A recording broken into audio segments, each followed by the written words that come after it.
Good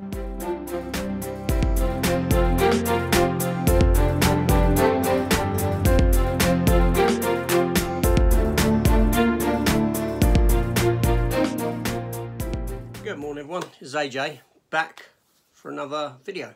Today I'm going to be looking at the Star Trek series and I'm going to be ranking them in order from my least favourite to my favourite.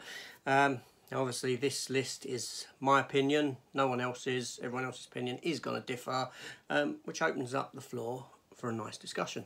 Yeah, so let's get into it. Star Trek series rankings.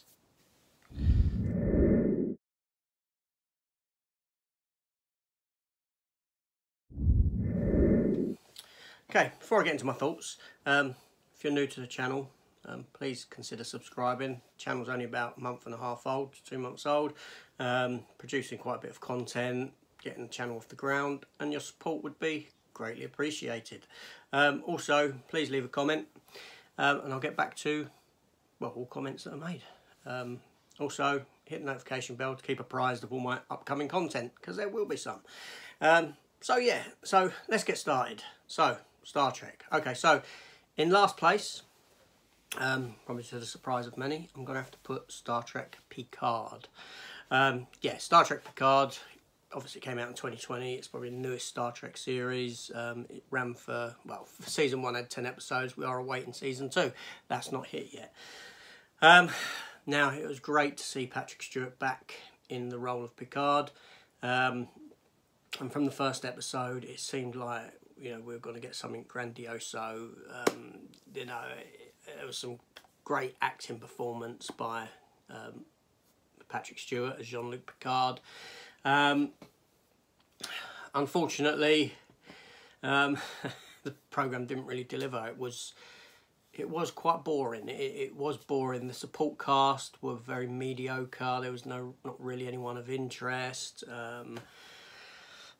Yeah, I mean, it was great to see 7 of 9 back. It was fantastic to see Brent Spiner. You know, I mean, Brent Spiner's been picked up for, you know, his name's linked to season 2, and it sort of ended his story with this one. But so we'll see where that goes. I don't know. The programme could adjust. It could shift based on season 2, and that's what happened with one of the other series. I'll get into that. Yeah, so for me, it was quite a dull series. It was quite boring. It wasn't visually great. The story did drag out. It wasn't it wasn't a very good start. Main reason being it was just boring. Yeah, which was unfortunate. What they alluded to with what had happened to Picard prior to this series, with him going against Starfleet and saving helping save the Romulans and all this, that would have made a far more interesting story than what this did. So yeah, so in last place I have got to put Picard, unfortunately.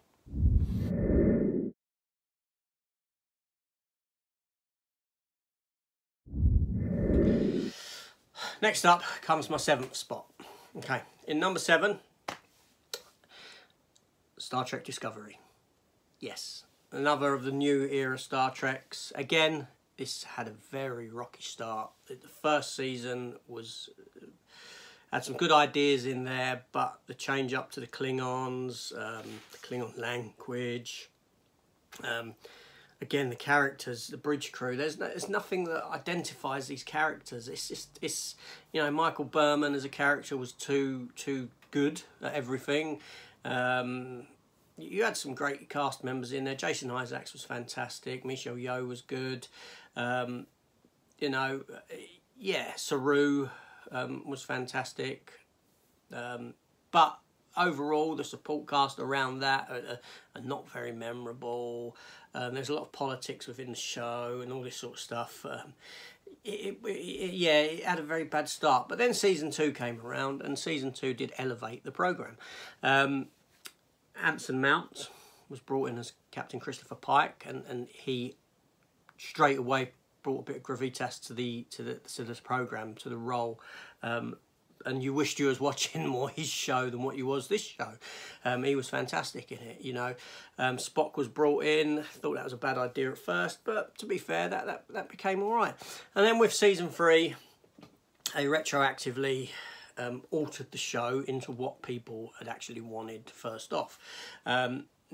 Now, when Discovery was first announced, people were upset that it was another prequel series, because when you do a prequel series, you trap yourself into the confines of what had come after, and what you know. And Discovery, let's be honest, I mean, you've got a ship that can teleport from here to here in the matter of, you know, instantaneously. You've got Spock having a sister, and all this stuff is stuff that you'd never heard about in Star Trek previously, and you're wondering, well, why would you have never heard of a ship that can and why have you never heard of Spock's sister and all this half sister? Like I said, retroactively going into, well, with season 2, they established why this was, and they wrote it into the storyline, and it was fine. And then for season 3, they flung the ship into the future, further beyond the era of what we've seen in Star Trek, which is what people had wanted. So season 3 was pretty good. It wasn't as high as season 2, but because of the change up and all that within the show, I'd have to put this above Picard, but Picard could, you know, this could alter come season 2 of Picard. That we'll have to wait and see.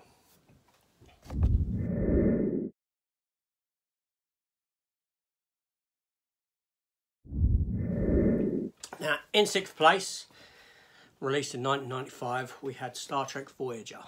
Yeah, so this is my least favourite of the original run of Star Treks, so to speak. My issues with it, I didn't like the crew. I thought Kate Mulgrew was great as Janeway. Robert Picardo was fantastic as the EMH, the Emergency Medical Hologram. The character of Tom Paris from the start, I thought, okay, he's going to be good, but then they'd done nothing with him. The show had a great premise, don't get me wrong. You know, you've got this starship that's been flung into the far distances of space, and it's got to make its way back. You know, great premise. You've got 2 opposing crew sides. You had the Starfleet crew, and you had a Maquis crew, which are essentially a terrorist cell or freedom fighters, however you want to look at it, coming together, and it should have formed this, you know, these disagreements and this sort of opposing viewpoint of stuff. But no, straight away, when the Maquis crew were taken on board the Voyager, they were set up in Starfleet uniforms, and straight away they were pretty much accepted as members of the crew, and you never had this confrontation that should have occurred. You know, it might have been played into a very tiny bit, but it wasn't. It should have been a huge part of the show, and it wasn't. The other problem with the show is obviously the ship just looked brand new the entire way through. They should have done something where the ship sustained damage and kept the damage going on, and it looked damaged as it was continuing. But no, the ship just remained the same no matter what it had gone through. It went somewhere for repairs. It got repairs from an alien, whatever. Do you know what I mean? But you could have had a fantastic series here. But for the most part, the crew didn't gel for me. I found the crew very uninteresting, apart from a couple of members of the crew. Obviously, Kes was boring, and the alien Neelix was his name. They weren't very good. With season 4, obviously they brought in the Borg character 7 of 9, played by Jeri Ryan, who has reappeared in Star Trek Picard. That did give a bit of interest to the show, I will admit. I did like it when she came aboard, more than what I did. But yeah, it wasn't a very good show. It failed its ending. You know, the crew got home, and that was it. You know, again, what they could have done, narratively speaking, was they should have brought the crew home 10 episodes prior to the end of the series, not just coming home, so we can see the fallout of them returning home. Because, you know, you've got an emergency medical holographic doctor that's really no longer required. You've got someone who's a Borg on board. You know, what happened with her? You've got you've got the terrorist side of it, the Marquis and all this. What's the fallout of what they'd done prior to, and you never got this stuff, unfortunately. So for me, I've got to put Voyager in that position right there. But yeah, so yeah, I know that this is going to be quite a people are not going to agree with my opinions on this, but there you go. But that's life.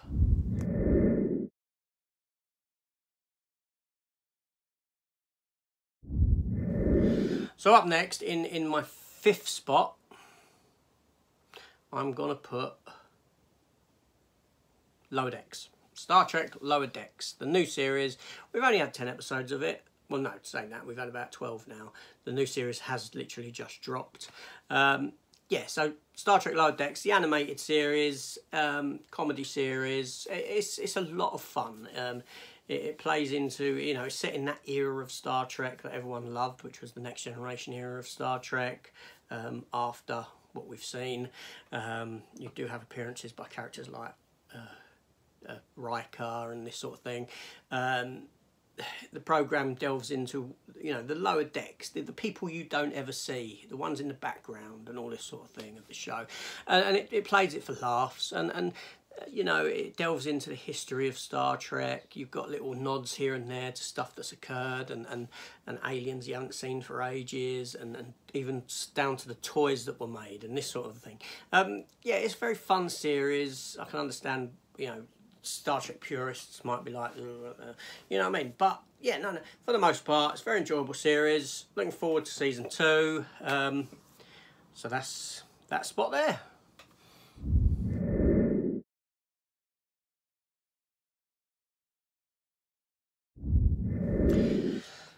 Now in my 4th spot, Star Trek Enterprise. Star Trek Enterprise came in 2001. It ran for 97 episodes, only 4 seasons, whereas at this point Star Trek had been running for 7. Voyager had run for 7 seasons with 168 episodes. Yeah, so this was the first Star Trek series beyond the original series that was sort of deemed a failure and cancelled earlier in its prime, whereas at this point the expectancy was that a Star Trek series would run for 7 years, because that was what was the given thing for the 3 series that came prior. So yeah, Star Trek Enterprise, obviously Scott Bakula starred as Jonathan Archer. It was a prequel series, so again you've sort of trapped yourself within the confines of what has come after, what you know from what you've seen in Star Trek before. But this was at the point where man had first started venturing deep into the stars, when warp speed had first, you know, and you had the Enterprise, which was NX-01 registration. It was an early Enterprise. It was tighter. It was greyer. It was more of a submarine feel. The cast in this one, I believe, you know, in my opinion, were better than the Voyager cast. Scott Bakula's, he didn't really have the aura of a captain about him, but he's too nice. He's very nice. But this was an exploration again. It's ventured back into exploration, so it was fine. You had a fantastic support cast. You know, you had Vulcan on board. You had, you know, it's always the same setup with Star Trek. You got the same, you know, the engineer, the doctor, and all this sort of stuff. But the crew gelled together in this one far better than what they did in Voyager. They were a lot more interesting. The alien doctor, I can't remember his name now. He was pretty bad. You know, you do have these odd characters that are a bit, you know. The programme, I had no issue with the programme from the get-go. As it got later into it, it explored a continuing narrative to the story, a bigger, you know, as opposed to the 1-episode story arcs, or not arcs, just 1-episode story and sort of start again that Star Trek's always been known for. It had more of a narrative feel to it, and I like that in the TV show. Programmes didn't used to do that quite often back then, because it was harder to bring in new viewers, hence why you had the 1-episode sort of and the sort of reset button hit at the end, almost at the end of the episode. But this stepped away from that, and yeah, it was good. It had some good ideas, and it did fail in its very last episode, turning into a Star Trek Next Generation episode, which was just a middle finger to this show essentially. But yeah, so that's where, in fourth place, is where I sit Star Trek Enterprise.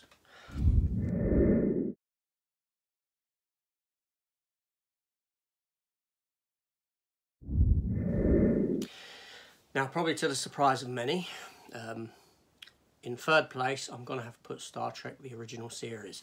Now, as part of this, I have included the animated series into this. I'm not separating it as its own show. A lot of people do see it as a season 4 to Star Trek.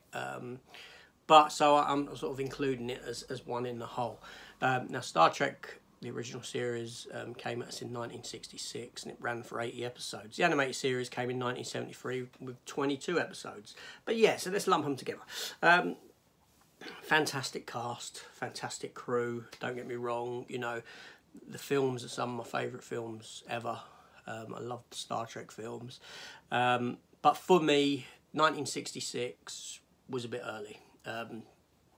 I remember Star Trek on TV, but I wasn't really into it. I remember catching it, you know, in the evenings. But even then, it was old. It was like, you know, Lost in Space, watching Lost in Space, that sort of thing. So I wasn't actually wholly into it. Yeah, you know, obviously I've rewatched them since, and some of it's pretty mediocre. It's got some fantastic stuff, and the later stuff in season 3 gets a bit there. Do you know what I mean? I can't fault the cast, can't fault the crew, but it wasn't the Star Trek that I grew up on. So thusly, I need to knock it down into third place. Although they are all these are very high in quality, above Voyager. I put them in a higher quality bracket than what's below Enterprise. So Enterprise up to the top, I put in a higher quality than what's below. There's a divide. There is a divide there. So yeah, so that's Star Trek, the original series.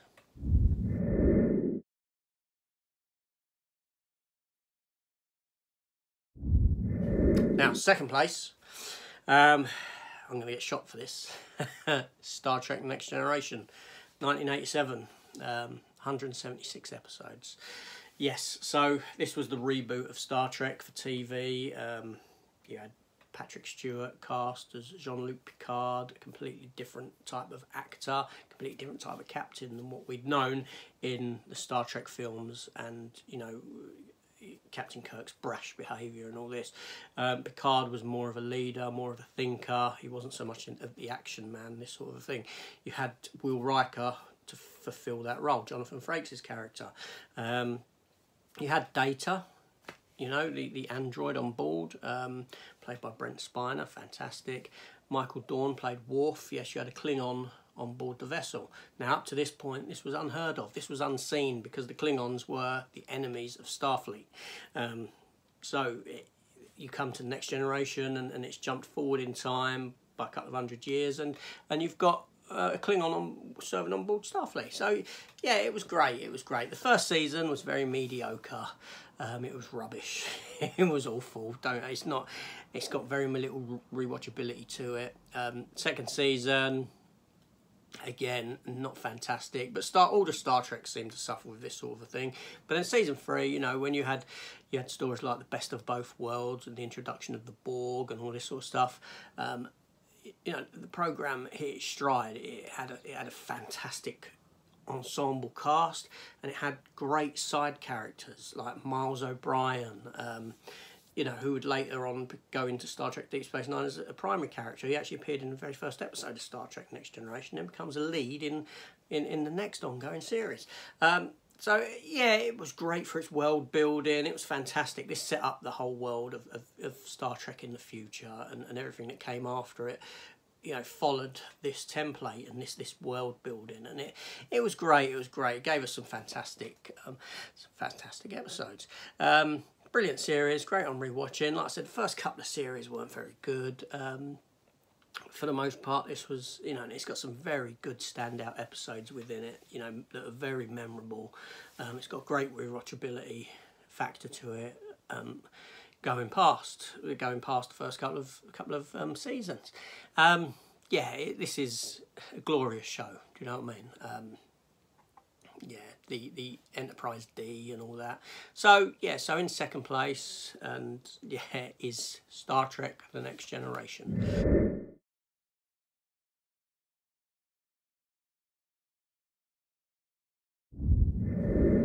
So yes, so in the number one spot, I have to put, and it is not a joke, Star Trek Deep Space Nine.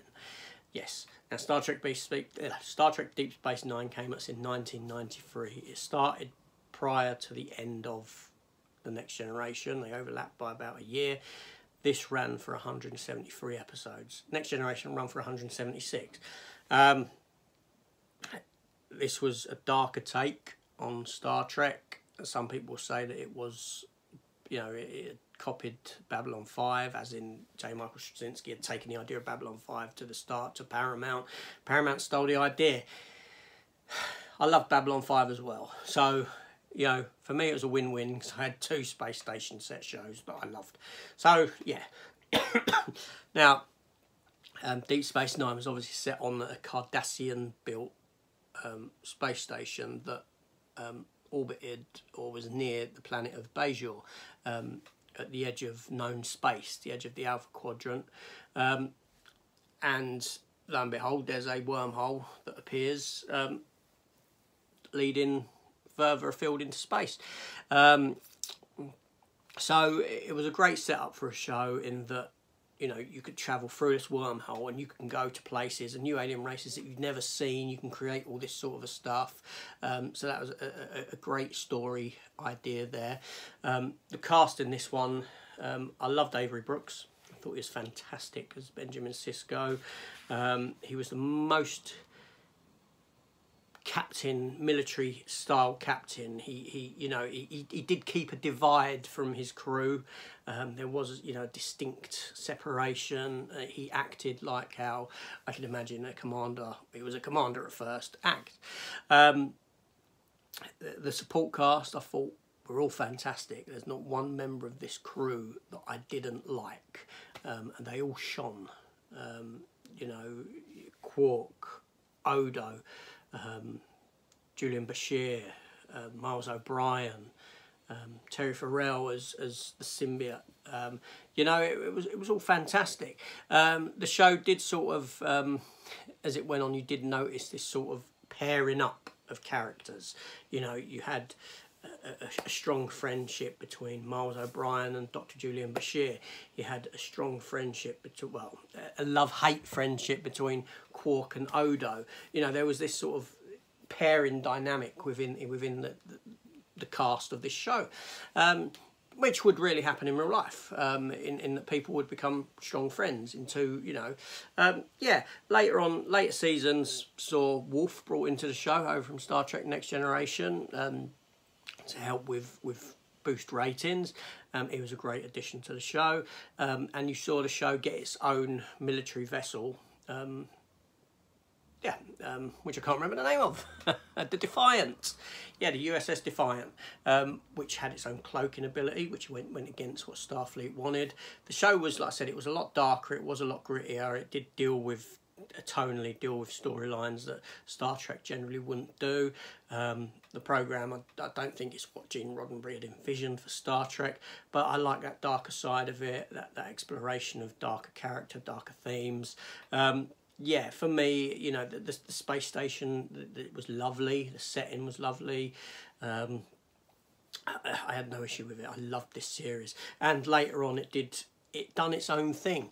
Basically what happened was that the creators of this show gave up on attempting to draw in new viewers, and they said, look, damn it, let's just do what we want to do with this show. Let's write what we want to write. Let's make it for the fans. Let's make it for that fan base that is already watching. So the programme did have its go from being its singular episodes into a larger narrative that sort of fed through the later seasons. You had a 10-episode story arc coming towards the end with Dominion War and all this sort of stuff. Yeah, for me it's my most revisited Star Trek show, for these reasons. I like being drawn into the story. Not only that, it was fantastic that the show actually gave you an ending. It ended, you know, it ended the stories of these characters. It didn't end in a position like Next Generation did or Enterprise did, where these stories these character stories would carry on as we know them. You know, Sisko essentially, he didn't die, but he went off to become, you know, to join the Prophets in the wormhole. You know, it was a fantastic ending. The characters separated, went their own separate ways, different storylines. Yeah, the only other show that had an ending as close to this was Voyager, I suppose. But like I said, that dropped the ball, and it should have done it earlier on. But this isn't about Voyager. This is about Deep Space Nine. So yeah, so I have to put Deep Space Nine in that #1 spot as my favourite Star Trek series. Now I know I'm going to get shot for that because Star Trek Deep Space Nine divides people a lot. But for me, it was my favourite go-to Star Trek series. That's my opinion. Like I said, this list is by no means a correct list. Everyone's got their favourites and their least favourites, and I'd like to hear about it, to be honest, in the comments. Tell me what you think. You know, tell me your opinions. Also, hit the notification bell and keep apprised of my upcoming content, and subscribe. Biggest thing, subscribe. So anyway, so if you did like this video, give me a thumbs up. If you didn't, give me a thumbs down. Either way, I don't mind. But anyway, so this is AJ. I'm going to boldly go, and I'll see you next time. Goodbye.